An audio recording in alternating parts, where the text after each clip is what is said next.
It is the most advanced and most expensive aircraft in world history. It became a legend before it even rolled off the production line. With its state-of-the-art technology and shrouded by a mantle of stealth, it can go into harm's way, deliver 40,000 pounds of conventional or nuclear bombs, and is almost undetectable by any radar. For years, this awesome deliverer of death has been shrouded under a cloak of secrecy. It is the B-2 stealth bomber. In the final year of the 20th century, the flying wing had come of age and gone into battle. But nearly 100 years earlier, men had dreamed that the flying wing was the future of flight and the future of war. But it wasn't until the early 1930s that the dream became a reality when two young brothers, Reimer and Walter Horten, first began to design wings for the new Nazi regime in Germany. The Horten brothers were very interested in highly efficient gliders.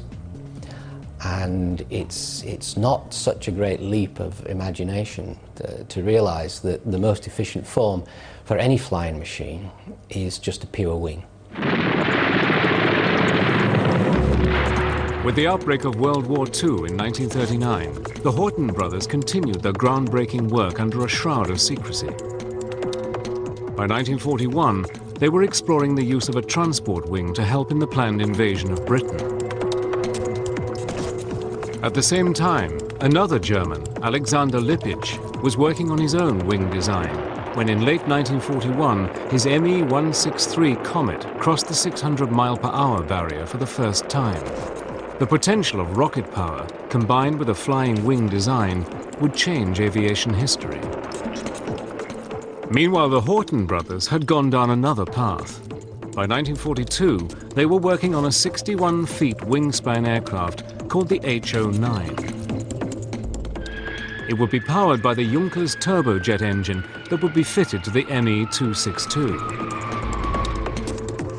The Horten number 9 was the pinnacle of the brothers' development of the flying wing. And the prototype achieved a speed of something like 500 miles an hour. They had clearly demonstrated that you could build a vehicle with jet engines, that you could fly it, that it had very high speed potential, and so they had really validated the concept. Another of Reimer Horten's designs was the HO-229. Built of wood and with its engines housed in the wings with their exhausts vented on the top of the wing, this aircraft would have been extremely difficult to detect. Also, if it could have flown, it would have had a top speed of 620 miles per hour, the fastest aircraft in World War II. But while the Germans were developing their wings, a 40-year-old American aircraft designer called Jack Northrop was quietly working on a flying wing design of his own. Jack had been dreaming about flying wings since the 1920s and had long held the belief that the way to success in wing design was by reducing the drag created by a tail and fuselage. Northrop's idea was, first of all, to minimize the tail and the fuselage, and then, as a last step, to get rid of the tail altogether. So he went through a whole series of smaller steps in order to achieve the all-wing configuration. In December 1942, his N1M flying wing took to the air, and over the next few years, more and more of his designs were being refined and tested. But by May 1945, the long and bitter struggle to defeat Nazi Germany was over. Its industrial and technological centers lay in ruins, along with its dreams of a flying wing aircraft. But Jack Northrop was convinced that where the Germans had failed, his wing would become the greatest aircraft in the world. All he would need was the raw power to do it.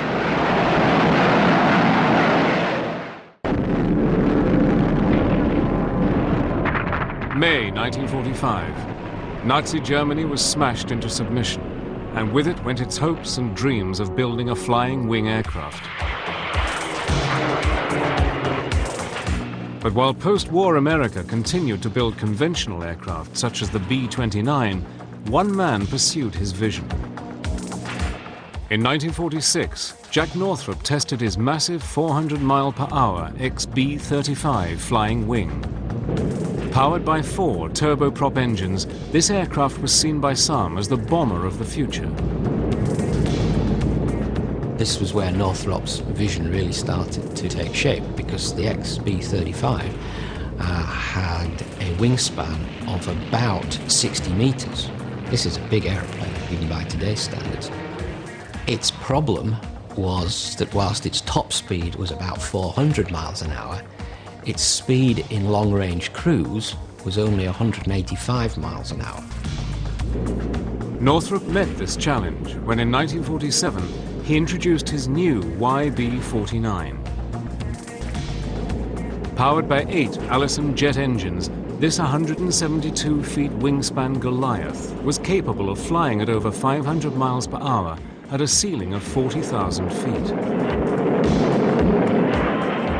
Jack Northrop had taken the American flying wing off the design boards and into the air. Now, a preview of the flying wing transport of tomorrow. Jack Northrop's vision for his flying wing was not just as a bomber. He also saw it as a passenger aircraft. Because the wing could carry far greater loads than conventional aircraft, his airliner would be capable of carrying 80 passengers with an observation lounge and an ability to fly across America in 4 hours. But the YB-49's days were numbered.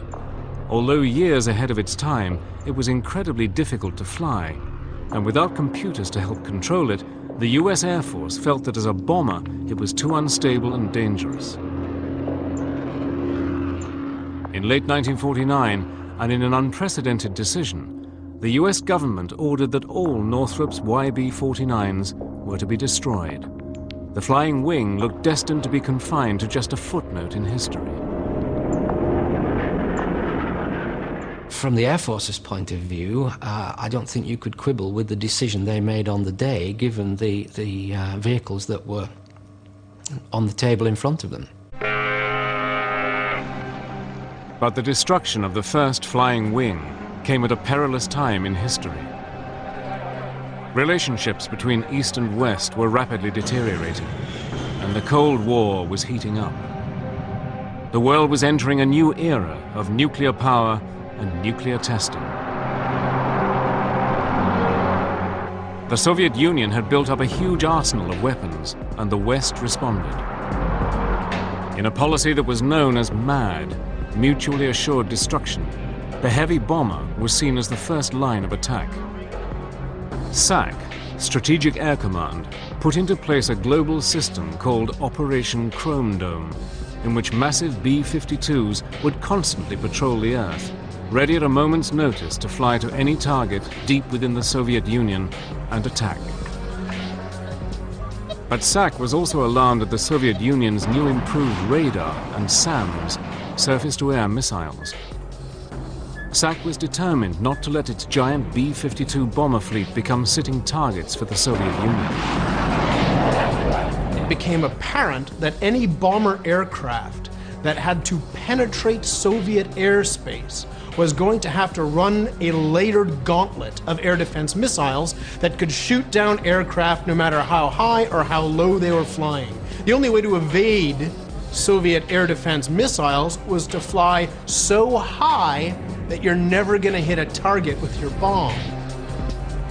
What the US needed was an aircraft that could evade the Soviet defense system, fly to its target, deliver its weapons, and bring its crew safely home, all under the cloak of invisibility.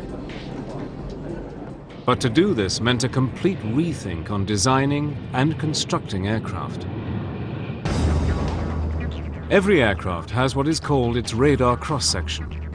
When an electromagnetic radar beam hits an aircraft, it bounces off anything that is large or pronounced, such as engines, straight wings, or cockpits. The radar operator sees all this information coming back and can determine the size, height, and direction of an aircraft. This is known as the aircraft's radar signature. But if you can deny this information to the enemy's radar, then the plane will become almost invisible. The mantle that will shroud the aircraft from its pursuers has a new name: stealth. During the mid-1970s, the US government put out a top-secret tender to selected aircraft manufacturers. Their objective was to come up with a feasible design for an advanced technology bomber, capable of long-range, high payload, and low observability. By some strange irony, the winner was Northrop's. 30 years after seeing the destruction of their fleet of YB-49s, Northrop's were back in the flying wing business. During the early 1980s, Northrop worked on designs for their stealthy bomber. The entire project was buried deep within the highly classified and ultra-secret Black program.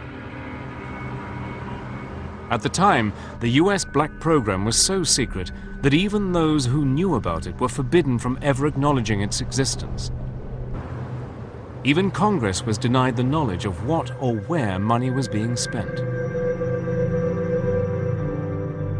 The Soviet Union was carefully examining things like American technical journals and the American defense budget so that they would know what threats they'd have to deal with in the upcoming years. And in order not to have this very nifty new bit of stealth technology apparent to the Soviets just by picking up the annual published defense budget, they had to make it what's called a Black program. With costs rising higher and higher, Northrop and its partners worked against the clock. Originally, the contract had been clear in its requirement: build a heavy bomber that could never be seen by enemy radar. The solution, like the aircraft they were developing, seemed impossible. What Northrop had to do was develop a computer system that would enable the B-2, as it came to be called, to stabilize itself using feedback and the fastest computers they could get. So the stabilization of a B-2 flying wing configuration becomes a software and computer hardware problem. It becomes a cybernetic problem. By the mid-80s, and despite some of the most stringent checks, rumors began to circulate about what might be going on behind Jack Northrop's door. Press reports, artists' impressions, magazine articles began guessing as to what was happening in Palmdale, California. On November the 22nd, 1988, the Northrop Corporation staggered the world when it unveiled its B-2 stealth bomber. After years of working behind a complete screen of secrecy, the team of visionaries at Northrop had rewritten the rules of aircraft design. The technological array was awesome. With over 130 onboard computers controlling every element of the aircraft, the B-2 was light years ahead of anything yet built. A variety of techniques were combined to make this aircraft almost invisible to radar. Its smooth surface and shape consists of curves, yet they are not consistently identical. The aircraft appears to continually change shape from whatever angle it is viewed, thereby confusing the radar, and whatever beams lock onto it are either reflected into outer space or are reduced and dissipated. Coated with RAM, radar-absorbent materials such as carbon fiber composites and top-secret reflective paint further reduces its detection from the enemy. Finally, its electronic countermeasures, such as jamming an enemy's radar, makes this aircraft almost undetectable. In fact, the B-2's radar cross-section is 1,000 times less than that of the B-52.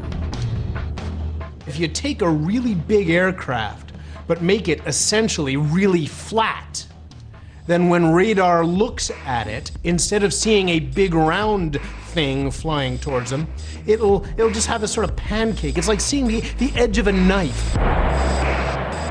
When the B-2 made its maiden flight on July the 17th, 1989, it flew every bit as good as it looked. The B-2 has a 172-foot wingspan, is 69 feet long and 17 feet high. Weighing in at nearly 154,000 pounds empty and 375,000 loaded, it is a monster. Approximately 80% of its structure is made of carbon fiber composite, lighter than aluminium, stronger than steel. Its 4 low-noise General Electric F118 engines each provide almost 19,000 pounds of thrust.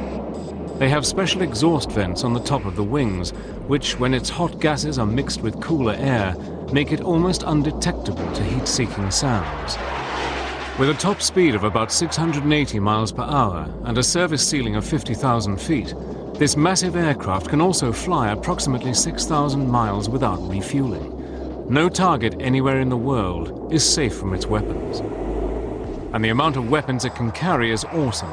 40,000 pounds of conventional, laser-guided, or nuclear bombs and missiles. The airplane can carry a variety of weapons, almost anything in the Air Force inventory. Our primary weapons, though, are the guided munitions. Our bread and butter is the GPS-aided JDAM, the Joint Direct Attack Munition. We can carry that in several flavors. The 2,000 pound is the most common. We do have the 5,000 pound GPS-aided munition. We have a few of those left, and we're getting some more. And we can carry some standoff guided munitions, the Joint Standoff Weapon, the JSOW. By the 1990s, the top secret B-2 began to enter service, but it would take on a completely different role than planned as an answer to Soviet aggression. The Soviet Union finally crumbled in December 1991, and with the collapse of the Iron Curtain, the new B-2 had an uncertain future.